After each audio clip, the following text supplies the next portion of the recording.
അപ്പോൾ നമ്മൾ കണ്ടിന്യൂ ചെയ്തത് P N junction with forward bias ആണ്. ഓക്കെ, അതിന്റെ കണ്ടിന്യൂഷൻ ആണ് നമ്മൾ പറഞ്ഞുകൊണ്ടിരിക്കുന്നത്. അപ്പോൾ ഫോർവേഡ് ബയസ് എന്താണെന്ന് ഒന്നുകൂടെ പറയാം. In forward bias we are connecting P side to positive terminal of battery and N side to negative terminal of battery. Okay, അപ്പോൾ ഫോർവേഡ് ബയസ് ചെയ്യുമ്പോൾ പി സൈഡിനെ നമ്മൾ ബാറ്ററിയുടെ പോസിറ്റീവ് ടെർമിനലുമായിട്ട് കണക്ട് ചെയ്യും, എൻ സൈഡിനെ നെഗറ്റീവ് ടെർമിനലുമായിട്ട് കണക്ട് ചെയ്യും.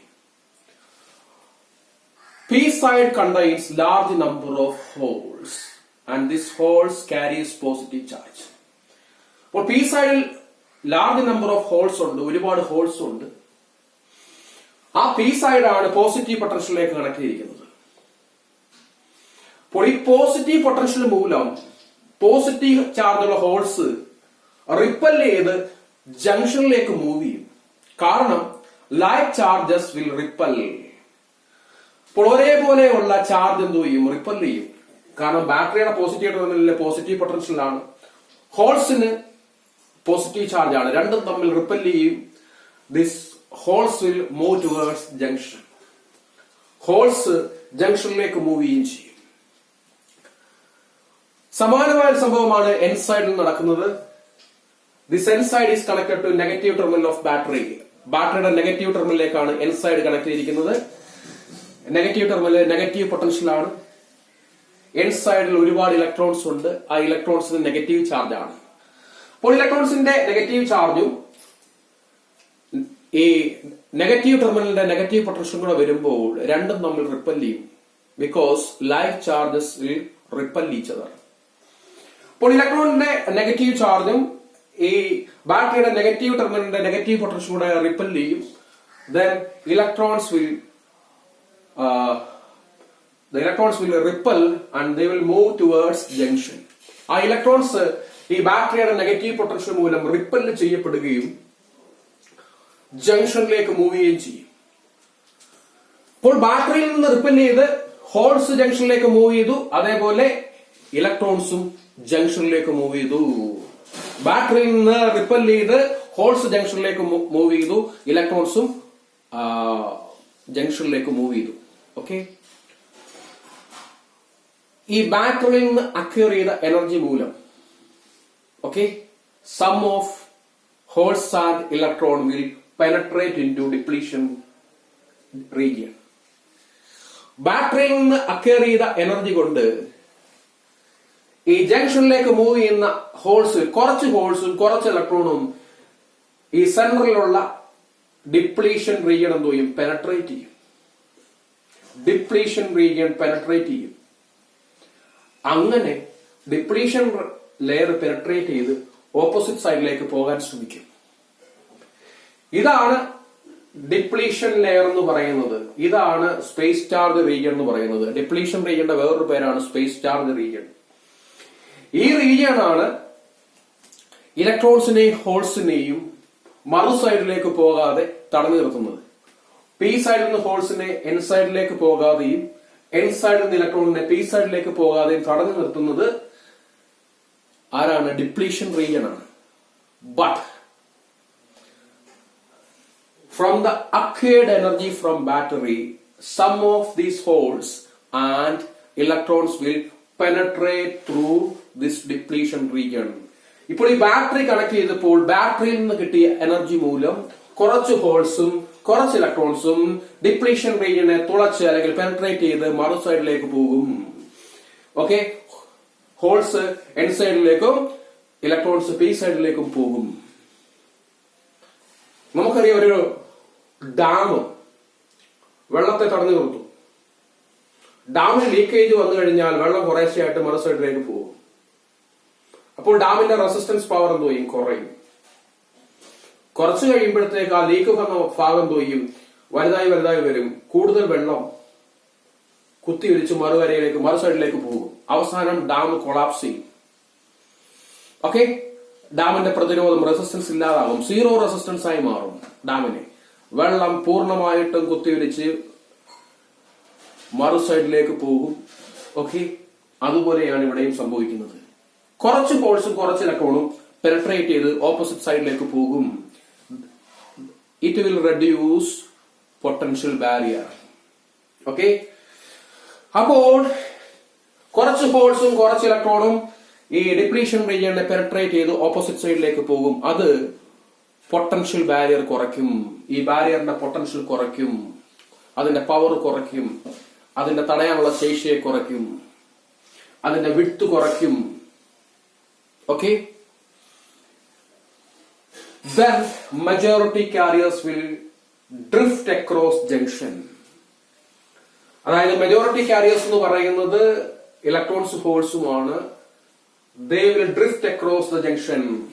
ഓക്കെ, ഡ്രിഫ്റ്റ് എന്ന് പറഞ്ഞാൽ എന്താണ്? What is drift? What is diffusion? What is the difference between diffusion and drift?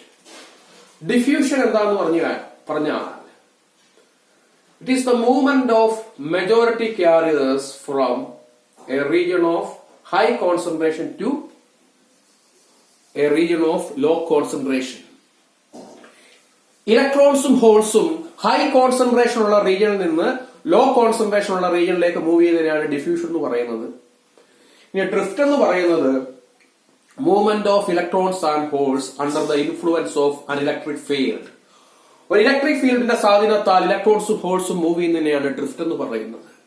So drift is under the influence of electric field. Okay, അപ്പോൾ ഡ്രിഫ്റ്റ് എന്ന് പറഞ്ഞാൽ ഒരു ഇലക്ട്രിക് ഫീൽഡിന്റെ അല്ലെങ്കിൽ ഒരു ഇലക്ട്രിക് പൊട്ടൻഷ്യലിന്റെ സ്വാധീനത്താൽ ഇലക്ട്രോൺസും ഹോൾസും മൂവ് ചെയ്യുന്നതിനാണ് ഡ്രിഫ്റ്റ് എന്ന് പറയുന്നത്. ഇപ്പോൾ ഇവിടെ ബാറ്ററിയിൽ നിന്ന് അക്വയർ ചെയ്ത എനർജി മൂലം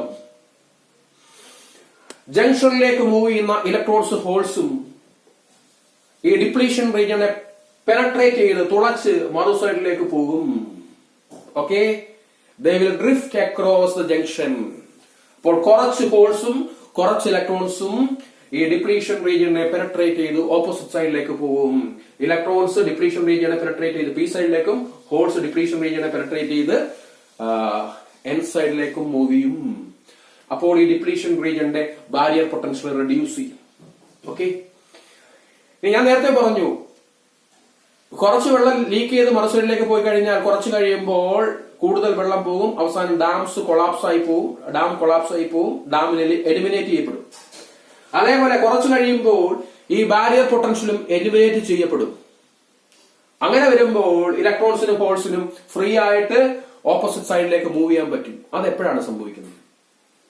ഈ ഡാം തകരുന്ന പോലെ ഈ ബാരിയർ പൊട്ടൻഷ്യൽ എപ്പോഴാണ് കൊളാപ്സ് ചെയ്യുന്നത് അല്ലെങ്കിൽ എലിമിനേറ്റ് ചെയ്യപ്പെടുന്നത് എപ്പോഴാണ്? നമ്മൾ കൊടുക്കുന്ന ബാറ്ററി വോൾട്ടേജ് ഈ ബാരിയർ പൊട്ടൻഷ്യൽ തുല്യമോ കൂടുതലോ ആവുമ്പോൾ this potential barrier will be eliminated. ഈ നടുക്കുള്ള ഈ ഡിപ്ലീഷൻ റീജിയൻ അല്ലെങ്കിൽ ആ ബാരിയർ പൊട്ടൻഷ്യൽ എന്തോ ചെയ്യും? എലിമിനേറ്റ് ചെയ്യപ്പെടും. നമ്മൾ കൊടുക്കുന്ന ബാറ്ററി വോൾട്ടേജ് ഈ ബാരിയർ പൊട്ടൻഷ്യൽ തുല്യമോ കൂടുതലോ ആവുമ്പോൾ ഈ ബാരിയർ പൊട്ടൻഷ്യൽ എലിമിനേറ്റ് ചെയ്യപ്പെടും, പൂർണ്ണമായും നീക്കം ചെയ്യപ്പെടും. ഓക്കെ, അതിനുശേഷം ഇലക്ട്രോൺസും ഹോൾസും ഫ്രീ ആയിട്ട് ഓപ്പോസിറ്റ് സൈഡിലേക്ക് മൂവ് ചെയ്യും. നമുക്കറിയാം, കഴിഞ്ഞ വീഡിയോയിൽ ഞാൻ പറഞ്ഞിട്ടുണ്ട്, ഒരു ബാറ്ററിയും കൊടുത്തില്ലെങ്കിലും ഈ ബാരിയറിന് അല്ലെങ്കിൽ ഡിപ്ലീഷൻ റീജിയനിൽ ഒരു പൊട്ടൻഷ്യൽ ഉണ്ട്. സിലിക്കൺ ആണെങ്കിൽ 0.7 വോൾട്ടും ജർമേനിയം ആണെങ്കിൽ 0.3 വോൾട്ടുമാണ് ഉള്ളത്. അപ്പോൾ ബാരിയർ പൊട്ടൻഷ്യൽ എന്ന് പറഞ്ഞു കഴിഞ്ഞാൽ സിലിക്കൺ ആണെങ്കിൽ 0.7 വോൾട്ടും ജർമേനിയം ആണെങ്കിൽ 0.3 വോൾട്ടുമാണ് ഉള്ളത്. ഓക്കെ, അപ്പോൾ നമ്മളിവിടെ എടുക്കുന്ന പി എൻ ജംഗ്ഷൻ എന്ന് പറഞ്ഞാൽ സിലിക്കൺ ആണെന്ന് വിചാരിക്കുക. ഓക്കെ, സിലിക്കൺ ആണെന്ന് വിചാരിക്കുക. സിലിക്കണിന്റെ ബാരിയർ പൊട്ടൻഷ്യൽ 0.7 വോൾട്ട് ആണ്, ജർമേനിയത്തിന്റെ 0.3 വോൾട്ട് ആണ്. ഓക്കെ, അപ്പോൾ നമ്മൾ എടുക്കുന്നത് മെറ്റീരിയല് സിലിക്കൺ ആണെന്ന് വിചാരിക്കുക. അപ്പോൾ അതിന്റെ ബാരിയർ പൊട്ടൻഷ്യൽ എത്രയാണ്? 0.7 വോൾട്ട്. അപ്പോൾ ഈ ഡിപ്ലീഷൻ റീജിയൻ അല്ലെങ്കിൽ ഈ ബാരിയർ പൊട്ടൻഷ്യൽ പൂർണ്ണമായിട്ടും ഇല്ലാതാവണമെങ്കിൽ നമ്മൾ കൊടുക്കുന്ന ബാറ്ററി വോൾട്ടേജ് ബാരിയർ പൊട്ടൻഷ്യലിനേക്കാൾ കൂടുതലോ അല്ലെങ്കിൽ തുല്യമോ ആകണം. ഓക്കെ, അപ്പോൾ സിലിക്കണിന്റെ കേസിൽ ബാരിയർ പൊട്ടൻഷ്യൽ 0.7 ആണ്. അപ്പോൾ നമ്മൾ കൊടുക്കുന്ന ബാറ്ററി വോൾട്ടേജ് 0.7 ആകുമ്പോൾ ഈ ബാരിയർ പൊട്ടൻഷ്യൽ തുല്യമാകുമ്പോൾ that potential barrier will be eliminated. Okay, ഈ പൊട്ടൻഷ്യൽ ബാരിയർ എന്തോ ചെയ്യും? എലിമിനേറ്റ് ചെയ്യപ്പെടും. ഓക്കെ, അവിടുത്തെ ജംഗ്ഷൻ റെസിസ്റ്റൻസ് 0 ആകും. ഇലക്ട്രോൺസും ഹോൾസും ഫ്രീ ആയിട്ട് ഓപ്പോസിറ്റ് സൈഡിലേക്ക് മൂവ് ചെയ്യും. അവിടെ ഒരു കറണ്ട് ഫ്ലോ ഉണ്ടാവും. അപ്പോൾ നിങ്ങൾ എപ്പോഴും ഓർത്തിരിക്കേണ്ട ഒരു കാര്യം, to eliminate this barrier we should apply a voltage equal or greater than barrier potential. ഈ ബാരിയർ പൊട്ടൻഷ്യൽ എലിമിനേറ്റ് ചെയ്യണമെങ്കിൽ, അല്ലെങ്കിൽ അവനെ ഇല്ലാതാക്കണമെങ്കിൽ, അതിനെ ഇറാഡിക്കേറ്റ് ചെയ്യണമെങ്കിൽ എന്ത് ചെയ്യണം? നമ്മൾ അപ്ലൈ ചെയ്യുന്ന ബാറ്ററി വോൾട്ടേജ് ഈ ബാരിയർ പൊട്ടൻഷ്യൽ ഈക്വലോ അല്ലെങ്കിൽ അതിനേക്കാൾ കൂടുതലോ ആകണം. ഇപ്പോൾ ഇവിടെ സിലിക്കന്റെ കേസിൽ ബാരിയർ പൊട്ടൻഷ്യൽ 0.7 ആണ്. നമ്മൾ അപ്ലൈ ചെയ്യുന്ന ബാറ്ററി വോൾട്ടേജ് 0.7 അതിൽ കൂടുതലോ ആണെങ്കിൽ ഈ പൊട്ടൻഷ്യൽ ബാരിയർ എലിമിനേറ്റ് ചെയ്യപ്പെടും. ഈ ജംഗ്ഷന്റെ റെസിസ്റ്റൻസ് 0 ആവും. ഓക്കെ, ഇവിടെ ഒരു ലോ റെസിസ്റ്റൻസ് പാത്ത് ആണ് വരുന്നത്. ഇലക്ട്രോൺസും ഹോൾസും ഫ്രീ ആയിട്ട് മൂവ് ചെയ്യും. ഇലക്ട്രോൺസും ഹോൾസും ഫ്രീ ആയിട്ട് മൂവ് ചെയ്യുമ്പോൾ that results in a current flow. ഇലക്ട്രോൺസിന്റെയും ഹോൾസിന്റെയും മൂവ്മെന്റ് കൊണ്ട് അവിടെ ഒരു കറണ്ട് ഫ്ലോ ഉണ്ടാവുകയും ചെയ്യും. This current is called forward current. അപ്പോൾ എപ്പോഴാണ് ഈ ബാരിയർ പൊട്ടൻഷ്യൽ എലിമിനേറ്റ് ചെയ്തത്, നീക്കം ചെയ്യപ്പെട്ടത്? നമ്മൾ കൊടുത്ത ബാറ്ററി വോൾട്ടേജ് പൊട്ടൻഷ്യൽ ബാരിയറിന് തുല്യമോ കൂടുതലോ ആവുമ്പോൾ, ഇവിടുത്തെ ബാരിയർ പൊട്ടൻഷ്യൽ എന്ന് പറഞ്ഞാൽ സിലിക്കൺ ആയതുകൊണ്ട് 0.7 ആണ്. അപ്പോൾ നമ്മൾ കൊടുക്കുന്ന ബാറ്ററി വോൾട്ടേജ് 0.7 അല്ലെങ്കിൽ അതിൽ കൂടുതലോ ആവുകയാണെങ്കിൽ ഈ പൊട്ടൻഷ്യൽ ബാരിയർ എലിമിനേറ്റ് ചെയ്യപ്പെടും. ആ ജംഗ്ഷന്റെ റെസിസ്റ്റൻസ് 0 ആകും. ഞാൻ നേരത്തെ പറഞ്ഞു ഡാം തകരുന്ന പോലെ. ഡാം കൊളാപ്സ് ചെയ്ത് കഴിഞ്ഞാൽ അവിടുത്തെ റെസിസ്റ്റൻസ് 0 ആണ്, വെള്ളം കൊത്തിയൊലിച്ചു പോകും. അതേപോലെ ഫ്രീ ആയിട്ട് ഇലക്ട്രോൺസും ഹോൾസും ഓപ്പോസിറ്റ് സൈഡിലേക്ക് മൂവ് ചെയ്യും. That results in a current flow. Okay, അതൊരു കറണ്ട് ഫ്ലോയ്ക്ക് കാരണമാകും. And that current is known as forward current. ആ കറണ്ടിനെ വിളിക്കുന്ന പേരാണ് ഫോർവേഡ് കറണ്ട് എന്ന് പറയുന്നത്. ഓക്കെ, അപ്പോൾ ഒരു സെമി കണ്ടക്ടർ ജംഗ്ഷന്റെ കേസിൽ അത് കണ്ടക്ട് ചെയ്യണമെങ്കിൽ, ഓക്കെ, ഏതൊരു സെമി കണ്ടക്ടറിന്റെ ജംഗ്ഷന്റെ കേസിൽ അത് കണ്ടക്ട് ചെയ്യണമെങ്കിൽ, അതിൽ കൂടെ കറണ്ട് ഫ്ലോ നടക്കണമെങ്കിലുള്ള കണ്ടീഷൻ എന്ന് പറഞ്ഞു കഴിഞ്ഞാൽ ബാരിയർ പൊട്ടൻഷ്യലിന് തുല്യമോ അതിനേക്കാൾ കൂടുതൽ വോൾട്ടേജ് കൊടുത്താൽ മാത്രമേ അത് കണ്ടക്ട് ചെയ്യത്തുള്ളൂ. ഏതൊരു സെമി കണ്ടക്ടർ ജംഗ്ഷന്റെ കേസിൽ നിങ്ങൾ ഓർത്തിരിക്കേണ്ട ഒരു വസ്തുത, ബാരിയർ പൊട്ടൻഷ്യലിനേക്കാൾ കൂടുതലോ അല്ലെങ്കിൽ അതിന് തുല്യമോ ആയ വോൾട്ടേജ് കൊടുത്താൽ മാത്രമേ ആ ജംഗ്ഷൻ കണ്ടക്ട് ചെയ്യത്തുള്ളൂ. അതുവരെ ആ ജംഗ്ഷൻ കണ്ടക്ട് ചെയ്യത്തില്ല. നമ്മളിപ്പോൾ 0.7 കൊടുത്തപ്പോഴാണ് ഈ ബാരിയർ പൊട്ടൻഷ്യൽ ഇല്ലാതായത്. അതിനുശേഷമാണ് ഇലക്ട്രോൺസും ഹോൾസും ജംഗ്ഷന് അക്രോസ് ആയിട്ട് മൂവ് ചെയ്യാൻ തുടങ്ങിയത്. അതിനുശേഷമാണ് കറണ്ട് ഫ്ലോ സ്റ്റാർട്ട് ചെയ്തത്. അതിനുശേഷമാണ് ഇവിടെ ഫോർവേഡ് കറണ്ട് ഉണ്ടായത്. ഓക്കെ, ഇപ്പോൾ നമ്മൾ ബാറ്ററി വോൾട്ടേജ് 0.1 0.2 0.3 0.4 0.5 0.6 കൊടുത്താലൊന്നും ഈ സെമി കണ്ടക്ടർ ജംഗ്ഷനകത്ത് കറണ്ട് ഫ്ലോ വരത്തില്ല, അത് കണ്ടക്ട് ചെയ്യത്തില്ല. കാരണം നമ്മൾ കൊടുക്കുന്ന ബാറ്ററി വോൾട്ടേജ് ഈ ബാരിയർ പൊട്ടൻഷ്യലിനേക്കാൾ ഈക്വലോ അതിനേക്കാൾ കൂടുതലോ ആയാൽ മാത്രമേ ഈ ബാരിയർ പൊട്ടൻഷ്യൽ എലിമിനേറ്റ് ചെയ്യത്തുള്ളൂ. എങ്കിൽ മാത്രമേ ഇലക്ട്രോൺസും ഹോൾസും ഓപ്പോസിറ്റ് സൈഡിലേക്ക് മൂവ് ചെയ്യത്തുള്ളൂ. എങ്കിൽ മാത്രമേ കറണ്ട് ഫ്ലോ എസ്റ്റാബ്ലിഷ് ചെയ്യപ്പെടത്തുള്ളൂ. എങ്കിൽ മാത്രമേ അവിടെ ഫോർവേഡ് കറണ്ട് ഉണ്ടാകത്തുള്ളൂ. ഓക്കെ ഓക്കെ അപ്പോൾ ബാരിയർ പൊട്ടൻഷ്യൽ എലിമിനേറ്റ് ചെയ്യാനുള്ള കണ്ടീഷൻ എന്ന് പറഞ്ഞാൽ the applied voltage must be equal to barrier potential. The applied voltage must be equal or greater than barrier potential.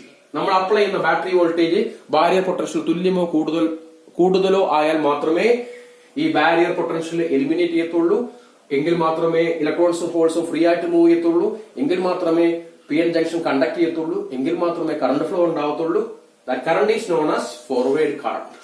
Okay, അപ്പോൾ ഓർത്തു വെക്കേണ്ട ഒരു കാര്യം, നിങ്ങൾ എപ്പോഴായാലും ഓർത്തിരിക്കേണ്ട കാര്യം, ഒരു PN ജംഗ്ഷൻ കണ്ടക്ട് ചെയ്യണമെങ്കിലുള്ള കണ്ടീഷൻ എന്ന് പറഞ്ഞു കഴിഞ്ഞാൽ applied voltage should be equal or greater than barrier potential.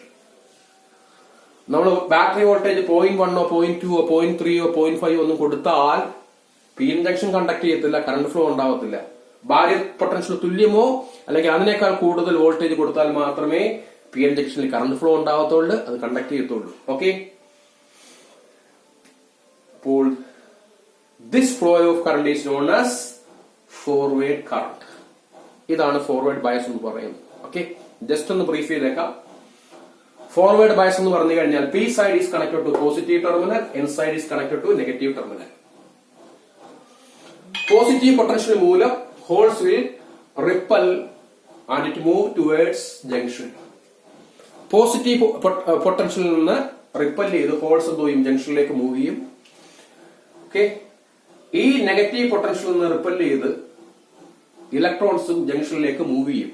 Okay, then some of electrons and holes will penetrate this barrier and that reduces barrier potential. കുറച്ച് ഹോൾസും കുറച്ച് ഇലക്ട്രോണും ഈ ഡിപ്ലീഷൻ റീജിയനെ പെനട്രേറ്റ് ചെയ്ത് ഓപ്പോസിറ്റ് സൈഡിലേക്ക് പോകും. അത് ബാരിയർ പൊട്ടൻഷ്യൽ കുറയ്ക്കും. കുറച്ച് കഴിയുമ്പോൾ electrons and holes drift across the junction. കുറച്ച് കഴിയുമ്പോൾ കൂടുതൽ ഇലക്ട്രോൺസും ഹോൾസും ആ ബാരിയർ പൊട്ടൻഷ്യലിനെ മറികടന്ന് ഓപ്പോസിറ്റ് സൈഡിലേക്ക് മൂവ് ചെയ്യും. ഓക്കെ, ഈ ബാരിയർ പൊട്ടൻഷ്യൽ കംപ്ലീറ്റ് ആയിട്ട് എലിമിനേറ്റ് ചെയ്യപ്പെടണമെങ്കിൽ നമ്മൾ കൊടുക്കുന്ന ബാറ്ററി വോൾട്ടേജ് ബാരിയർ പൊട്ടൻഷ്യൽ തുല്യമോ അതിനേക്കാൾ കൂടുതലോ ആകണം. ഇവിടെ ബാരിയർ പൊട്ടൻഷ്യൽ എന്ന് പറഞ്ഞാൽ 0.7 ആണ്. അപ്പോൾ നമ്മൾ കൊടുക്കുന്ന ബാറ്ററി വോൾട്ടേജ് 0.7 അതിനേക്കാൾ കൂടുതലോ ആയാൽ ഈ ബാരിയർ എലിമിനേറ്റ് ചെയ്യപ്പെടും. അപ്പോൾ ഫ്രീ ആയിട്ട് ഇലക്ട്രോൺസും ഹോൾസും ജംഗ്ഷൻ അക്രോസ് ആയിട്ട് മൂവ് ചെയ്യും. That establish A current flow. Okay, അപ്പോൾ ഇലക്ട്രോൺസും ഹോൾസും ഫ്രീ ആയിട്ട് മൂവ് ചെയ്ത് കഴിഞ്ഞാൽ അവിടെ ഒരു കറന്റ് ഫ്ലോ ഉണ്ടാവും. And that current flow is known as forward current. Okay, ഇത്രയേ ഉള്ളൂ ഫോർവേഡ് ബയസ്.